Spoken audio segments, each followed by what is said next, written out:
Ito maganda. So kung doon pa lang, baliw na baliw ka na, gustong-gusto mo na, ang ganda ng business, wait, there's more. Meron pa tayong pang fifth way of earning, which is yung tinatawag nating royalty. Ano naman tong royalty na yun? Sabi natin, ma'am sir, ikaw to. Sabi natin, ikaw yung sponsor ko. Ako to. Ichan, Christian.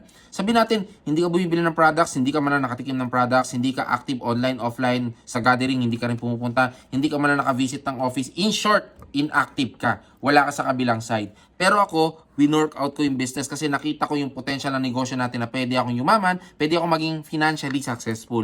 Ngayon, pwede mo siyang tanungin, saan yung mas malaking income? Sa wholesaling or sa sales match? Siyempre, sasabihin niyan sales match. So, doon ako kumita na malaki. Sabi natin, kumita ko na malaki sa sales match ng 100,000. Ang maganda dito, wala ka nang kita dyan. Hindi maganda yon. Pero ang maganda dito, since ikaw yung sponsor ko, ikaw yung nag-introduce sa akin ng business, the company will give you 20% dun sa 100,000 ko as your royalty. Ibig sabihin, kahit inactive ka, hindi ka nagpapakita sa akin, hindi mo ko communicate, pag kumita ako, meron kang 20% dyan, may easy 20,000 pesos ka dyan. Paano yan? What if ginanahan ako, winorkout ko yung business? Okay, nagkaroon na ako ng kabilang side, si A, nag-direct pa ako si B, nag-direct pa ako si C. Mababawasan ba yung percentage ng royalty ko dyan? Magiging 15% na lang ba to? 10% and 5%? Hindi. Lahat ng directs mo, automatic yan. Once na direct mo, 20% yan. So, last but not the least, meron pa tayong incentive. Ano naman itong incentive na to? Ito maganda, di ba? Every time na merong pumapasok sa'yo sa left and right, ikaw to, may pumasok sa'yo sa left and right, meron kang, magkano? 1,500 pesos cash. Plus, may marireceive ka pa dyan na 1 point. Yung point na yan, mapupunta siya sa tinatawag na reward system. So, itong reward system na yan, pwede mo siyang i-convert yung points natin. Pwede mo siyang i-convert into car, into house and lot, into condo, into watch. So, yung watch na pinamimigay ngayon, Rolex, pwede mo siya i-convert into luxuries like yung mga Dior, LV, Gucci. Pwede mo siya i-convert into gadgets like iPhone, iPad, Samsung. Pwede mo siya i-convert into travel. Pwede mo siya i-convert into food cart like yung mga showmaking natin. And last but not the least, pwede mo siya i-convert into cash.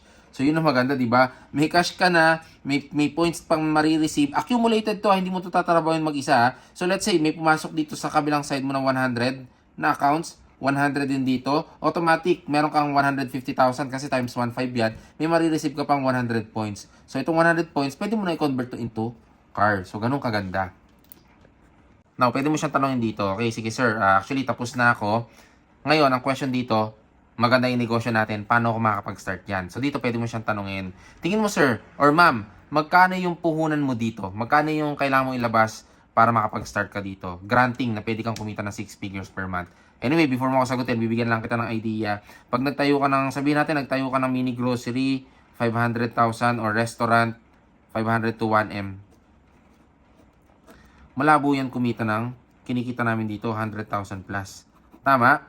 Sabihin natin, magtayo ka ng computer shop, 250,000, 10 units. Question, kaya bang kumita ng 100,000 plus sa loob ng isang buwan? Malabo din. Sabihin natin, nag-put up ka ng sari-sari store. Okay? Sabihin natin yung sari-sari store mo, mga 30,000. Siyempre, ref pa lang. Ang mahal ng ref ng sari-sari store. Nilalagyan naman ng soft drinks. Question, sari-sari store, kaya bang kumita ng 100,000 per month? Mas lalong malabo. Sabihin natin, quick fishball calamares, di ba? So, 25,000 kasama yung cart mo. Kaya bang kumita ng 100,000 per month?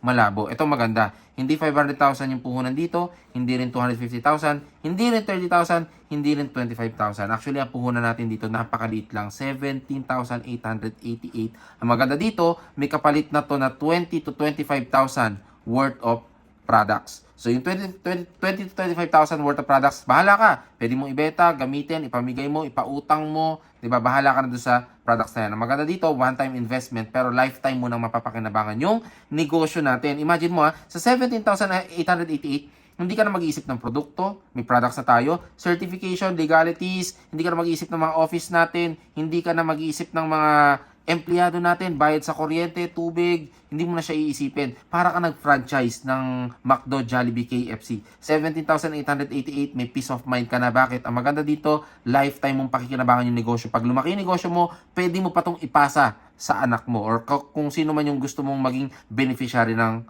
account mo. So maganda niyan, 17,888, pwede ka na makapag-start dito sa business natin. Ngayon, kung may mga question siya dito sa sa investment, sagutin mo na lang kasi meron naman tayong training sa handling objection. Tapos, pwede mong ilatag din sa kanya yung support system natin, yung spillover. Ito maganda, ma'am sir. Once na nakapag-start ka ahead of time, ito yung mabe-benefit mo sa akin, yung spillover. Ano to? Let's say, ikaw to. Okay lang naman kahit mag-avail ka or mag-join ka after 1 week, after 2 weeks, 3 weeks, 1 month, 3 months, 6 months, 1 year. Kaso nasaan ka na, ma'am sir? Andito ka na sa dulo. I do believe, saan mo gusto? Ikaw yung nasa dulo, ikaw yung nasa top. Siyempre, ang isasagot niyan, siyempre, gusto ko yung nasa top. Ito maganda. Once na nakapag-avail ka right away or ahead of time, automatic, as soon as possible, lahat ng succeeding people na mag-a-avail at mag-join po sa akin, local man yan or international, automatic yan, ma'am sir. This is not a promise but a commitment. Ilalagay ko na po yan under mo. So meaning to say, marami akong ilalagay sa yung tie-up partners, yung future sales nito, may rebates ka doon. Rebates is equivalent yung income automatic aakyat sa'yo. So ito maganda, explain mo mabuti yung spillover kasi maraming tao na magjo-join sa atin or mag-avail or maging part ng team natin kasi gusto nila ma-take advantage yung position at gusto nilang ma-benefit yung mga tao magjo-join sa atin.